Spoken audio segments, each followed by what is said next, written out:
안녕하세요.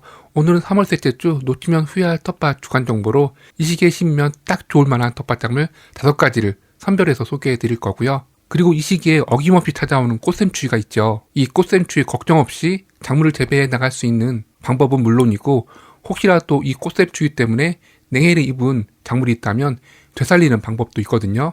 그 방법에 대해서 영상 마지막에 소개해 드리도록 하겠습니다. 우선 첫 번째 작물로 봄배추인데요. 배추하면은 가을 배추가 있고 봄 배추가 있는데, 보통 가을 배추를 김장 배추라고 해가지고 많은 텃밭에서 재배하실 거예요. 그런데 봄 배추는 많이 심지 않더라고요. 그런데 배추 같은 경우에는 벌레 피해는 물론 있고 병해도 상당히 많은 것이 특징인데요. 그런데 중부 지역 기준으로 했을 때 이렇게 3월 셋째 주 이른 봄에 이 배추 모종을 심어주게 되면 벌레 피해는 물론이고 추운 날씨 속에서 재배하기 때문에 병해 걱정 없이 이 배추를 재배해 나갈 수가 있습니다. 이번 주 월요일부터 수요일까지 기온이 뚝 떨어지는 꽃샘추위인데, 이 시기에 심는다면 냉해 피해가 있을 수 있기 때문에 배추 모종을 심고 이후에 배색 비닐을 덮어줘야 되지만, 목요일 이후부터 기온이 올라가서 평년 기온 이상으로 올라간다는 예보가 있어요. 그렇기 때문에 저 같은 경우에는 이번 주 목요일쯤에 배추 모종을 구입해서 심어줄 계획이고, 그리고 지난주에 저희 지역에 있는 시장에 가가지고 시장 상인분한테 배추 모종이 언제 풀리는지 여쭤보았는데 이번 주에 배추 모종 구할 수 있다라고 하더라고요. 그래서 이번 주 목요일날 배추 모종을 심을 계획이고, 별달리 보양하지 않고 그대로 배추 모종을 심어줄 계획입니다. 다음 작물은 당귀인데요. 제가 주간 정보로 설명드리면서 심는 작물을 소개해드리고 있는데, 잊지 않고 한 해살이 작물이 아니라 여러 해살이 작물 한 가지 정도는 꼭 설명해드리려고 노력하고 있어요. 이번 주에는 당귀를 소개해드릴 건데요. 당귀는 특유의 향 때문에 호불호가 어느 정도 있는 텃밭 작물이지만, 저희 채널이 중장년층이 많이 시청하는 그런 채널이다 보니까 아마도 이 당귀 정말 좋아하실 거라고 확신합니다. 당귀는 참당귀와 일당귀 그리고 개당귀가 있는데요. 개당귀는 독성분이 있기 때문에 당연히 텃밭에서 재배하면 안 되고요. 참당귀는 뿌리와 잎을, 그리고 일당귀 같은 경우에는 잎을 지속적으로 수확해 먹기 위한 그런 품종인데요. 텃밭에 심어 재배할 경우에는 1단기를 추천드리는데, 1단기는 씨앗파종 그리고 모종 정식과 구근을 구입해서 심어줄 수도 있는데, 씨앗파종의 경우 싹이 나오지 않을 확률도 높고 그 애는 수확해 먹을 수 없다는 단점이 있기 때문에 웬만하면 구근이나 또는 모종을 구입해서 심어주시게 되면 빠르면 그 해부터도 봄부터 가을까지 지속적으로 수확해 먹을 수 있습니다. 심전은 월동할 수 있는 작물이고 여러 해살이 작물이다 보니까 겨울에 어느 정도 보양을 하게 되면 겨울에도 수확해 먹을 수 있는 것이 이 당귀예요. 말 그대로 이른 봄에만 수확해 먹고 많은 그런 텃밭 작물이 아니라, 잘만 하면 1년 내내 수확해 먹는 것은 물론이고 거의 평생토록 수확해 먹을 수 있는 아주 기특한 텃밭 작물 중에 하나입니다. 다음은 브로콜리인데요.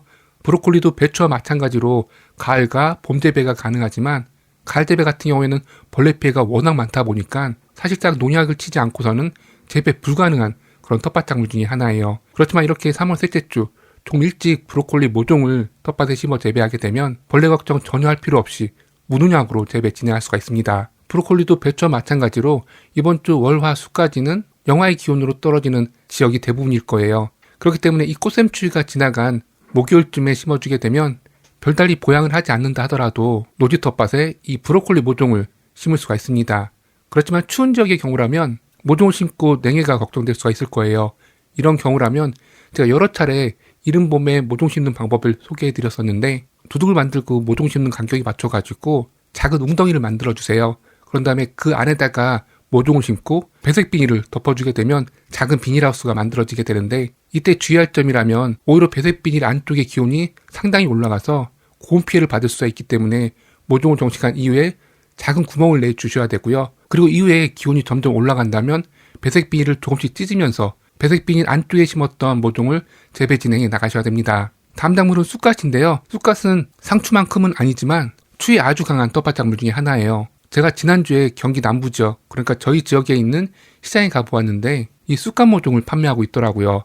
보통 쑥갓 하게 되면 씨앗으로 파종하는 대표적인 작물이지만, 요즘은 대부분의 텃밭 작물들이 이렇게 모종으로 육묘돼가지고 판매되고 있다 보니까 이 쑥갓 모종도 저희 지역 같은 경우는 지난주부터도 모종이 풀려 있더라고요. 물론 쑥갓 모종이 시장에 풀렸다고 해서 쑥갓 모종을 구입해서 꼭 심으라는 것은 아니고요. 이 시기에 쑥갓 모종이 시장에 풀렸다는 것은 쑥갓을 텃밭에 충분히 심을 수 있다는 것이고, 이 시기에 맞춰서 모종은 물론이고 씨앗 파종을 진행해 주시면 됩니다. 그런데 보통 쑥갓 씨앗 파종이나 모종 정식 하게 되면 3월달이 아닌 4월달로 많이 알고 계신데, 이렇게 이른 봄에 쑥갓 씨앗을 파종하게 되면 보통 쑥갓도 봄 재배와 가을 재배가 가능한데 가을 재배 쑥갓 재배 같은 경우에는 쑥갓 씨앗을 파종하고 이후에 점점 기온이 떨어지다 보니까 겨순을 받아가지고 한 차례가 아니라 서너 차례 수확 진행할 수가 있어요. 그런데 봄 재배 같은 경우에는 보통 사람들이 4월달이나 5월달에 쑥갓 씨앗이나 모종을 심다 보니까 한 차례밖에 수확 진행하지 못하는데 이렇게 이른 봄에 심게 되면 겨순을 한 차례에서 두 차례 정도 받아가지고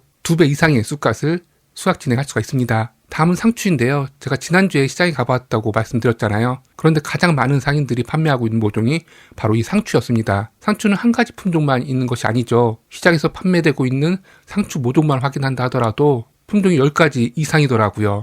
그렇기 때문에 매해 같은 상추 품종만 심었다면 올해는 전혀 다른 상추 모종을 구입해가지고 심어주게 되면 매해 심는 상추 조금은 재미있게 재배 진행할 수가 있습니다. 상추도 쑥갓과 마찬가지로 많은 분들이 4월달이나 5월달에 모종을 구입해서 심어주는 경우를 정말 많이 보는데요. 물론 이렇게 날이 완전히 풀린 이후에 상추를 심어도 크게 문제될 것이 없어요. 워낙 병충해가 없는 텃밭 작물이기 때문에 언제 심든 병해나 충 걱정 없이 재배 진행할 수 있고 이때 심지 못한다고 한다면 여름이나 가을에도 재배 진행할 수 있는 것이 바로 이 상추인데요. 그럼에도 불구하고 이렇게 이른 봄에 상추 심기를 추천드리는 이유라면 상추에는 추위엔 강하지만 더위에는 아주 약한 그런 특징을 가지고 있어가지고 6월달만 되더라도 금세 추대가 올라와가지고 더 이상 수확 진행할 수 없는 상태가 돼버리거든요. 그렇지만 이렇게 이른 봄에 심게 되면 3월부터 6월 초까지 지속적으로 잎상추를 수확 진행할 수 있기 때문에 하나의 모종에서 더 많은 양의 상추를 수확 진행할 수 있다는 장점을 가지고 있습니다. 다음은 3월 셋째 주 꼭 해줘야 될 2가지에 대한 이야기인데요.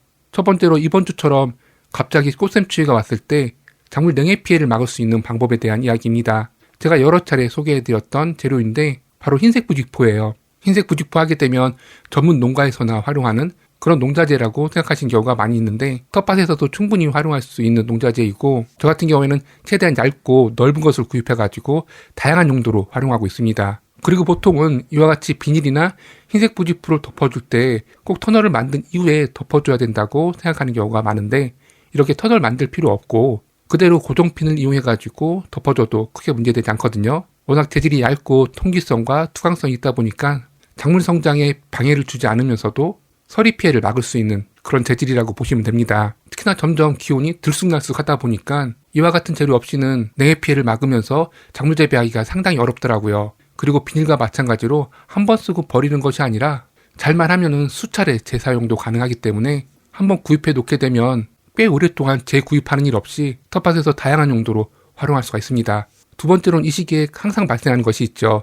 아무리 흰색 부직포를 덮고 그리고 각별히 텃밭 작물들을 가꾼다 하더라도 냉해 피해를 입는 그런 텃밭 작물이 항상 발생하게 되는데요. 보통 이렇게 작물이 냉해 피해를 받게 되면 잎끝이 누렇게 변하거나 아니면 잎에 드문드문 갈색점이 생기기도 하는데요. 이때 죽어가던 잎을 살려주는 방법이 있습니다. 바로 요소비료를 물에 희석해서 연면 시비하는 것인데요. 요소비료 물 희석 비율은 0.2에서 0.3%가 됐고 한말 기준으로 했을 때 그러니까 20리터 기준으로 했을 때에는 40에서 60g 정도의 요소비료를 물에 희석해서 올 간격으로 2차례 정도 뿌려주게 되면 냉해 피해를 받아가지고 누렇게 변해가던 잎이 다시 생기를 찾아가지고 건강하게 성장하는 것을 확인할 수 있을 것입니다. 이렇게 해서 오늘은 3월 셋째 주에 심으면 딱 좋을 만한 텃밭작물 5가지를 선별해서 소개해드렸고요. 그리고 이 시기에 많이 발생하는 냉해 피해를 예방할 수 있는 방법은 물론이고 냉해 입은 작물을 살릴 수 있는 방법도 설명드려 보았습니다. 감사합니다.